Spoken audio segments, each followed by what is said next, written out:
This channel is supported by TrueFire. TrueFire is an online library of lessons from some of my favourite players. There's thousands of lessons on there. You can use the promo code JNC40 to get 40% off of any of their courses.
I had a question the other day around what my favourite kind of courses were on TrueFire.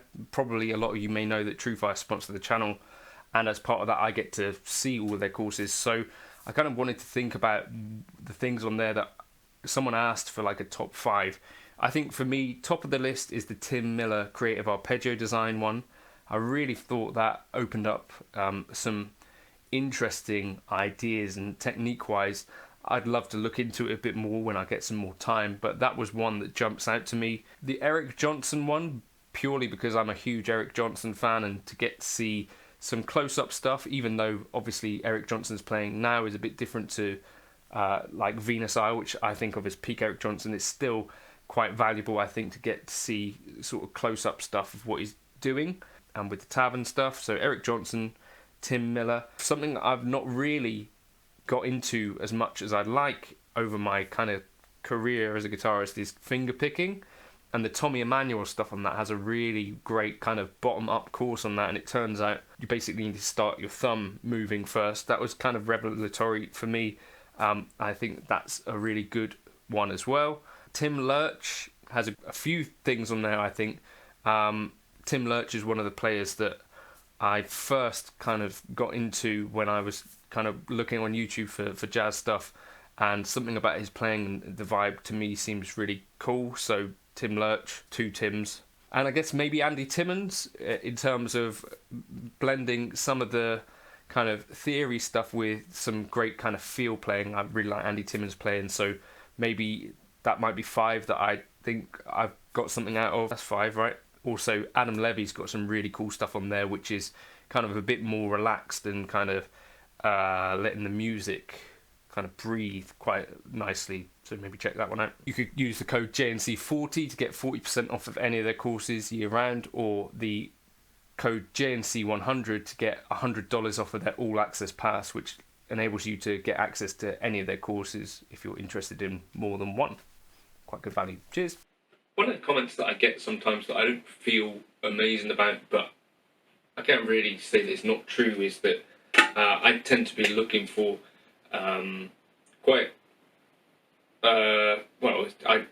things sound the same when I demo them, and I think it's a little bit of a thing where like there's a specific sound that I quite go for, and I think this would be true of quite a lot of guitarists. Obviously, like when it comes to like a signature sound, you know, some of your favourite players might have certain things they do, and certain kind of grooves that they get into where it's like, okay, well, if I pair a tube screamer with a Fender style amplifier, I get X. You know, if I pair a tube screamer with a PV50 150, I get a different thing, etc., etc. Like, there are things that we do, right? So, in this video, I wanted to do something a little bit different to usual, but I think maybe you'll agree that that intro kind of did still sound basically like I normally sound, or thereabouts, right? However, this was using some of the cheapest gear that I have in the house, so that's what I wanted to kind of look at. So I've got these 3 things here. So I started off, and because I've been playing with the Universal Audio stuff, I wanted to revisit the Joyo American sound, and I was using this as my kind of amp modeler here. Probably maybe heard of these before.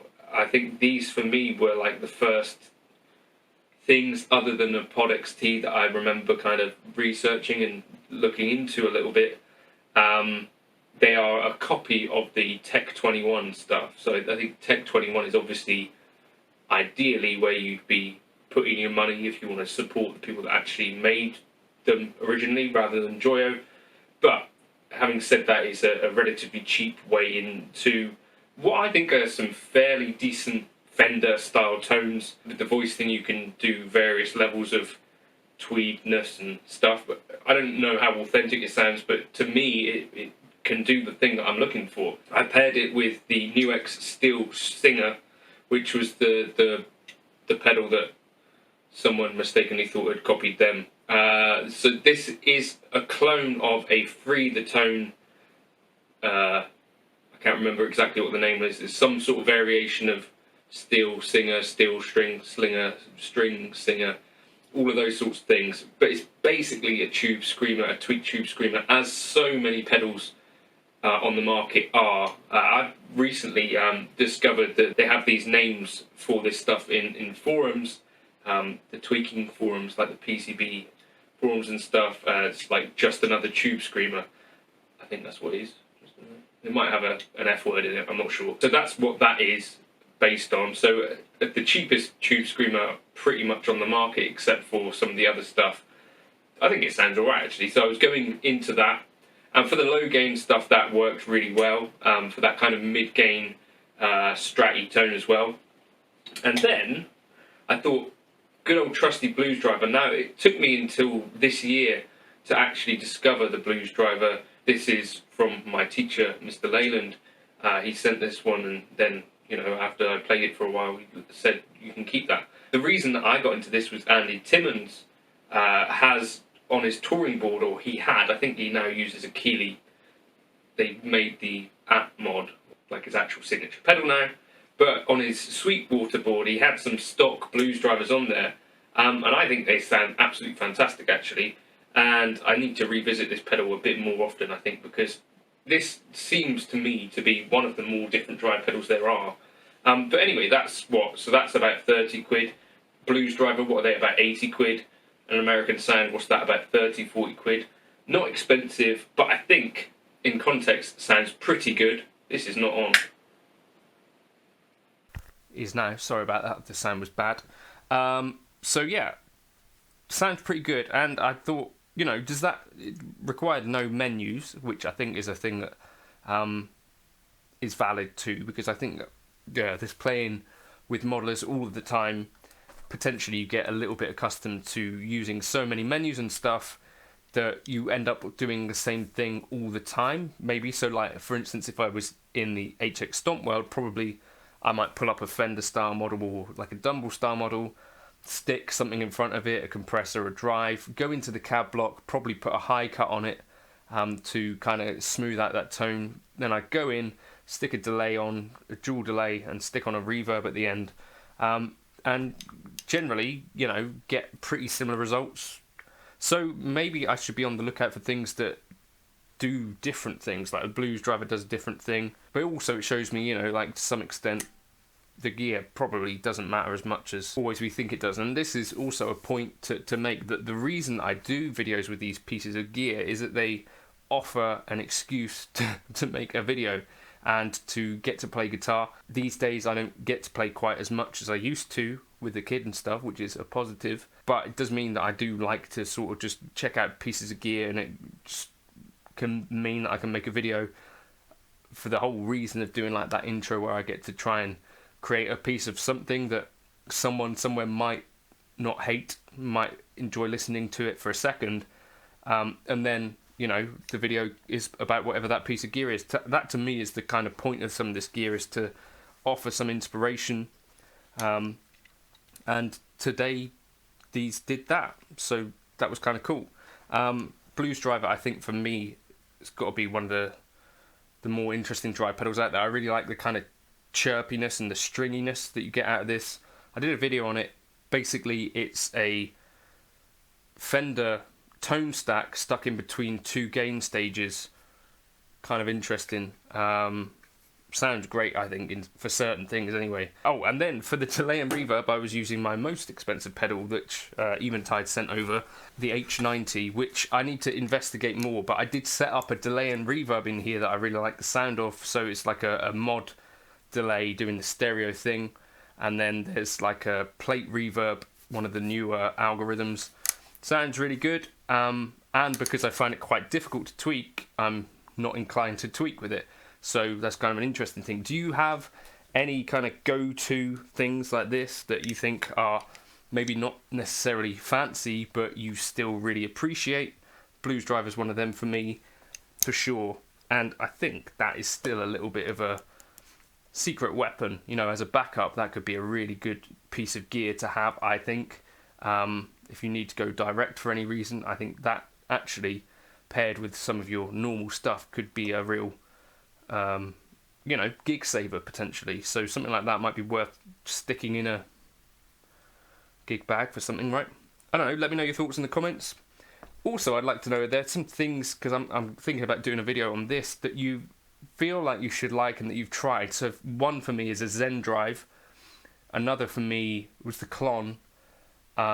There's a few things, the Nobel's ODR1, there's a few pedals that I've tried that I never really had a wow moment and got on with particularly. I'd like to know if there are some of those for you, whether that's just me. you know, I'm sure there's people out there that tube screamers have never really rung their bell, or blues drivers maybe. Let me know your thoughts on that stuff in the comments. Thank you for sticking by and watching some of this nonsense. I'll stick this backing track, actually, I think, up on Patreon for everyone to check out. If you want to check that out, I'll make that available to everyone so you don't have to pay. But yeah, just a video thinking about, you know, we spend quite a lot of money, quite a lot of attention on gear. Sometimes I think the cheap stuff is just as valid, and maybe even, I don't know, if it saves us some money, do we need some Vemoram stuff? Some of the coolest players in the world just have Boss stuff on their board, so I think there's something to be said for that as well. I think for me, as someone who grew up without much money, the idea of finding great stuff that isn't expensive is just as cool as having something super expensive. There's 2 rocks that there. Cheers.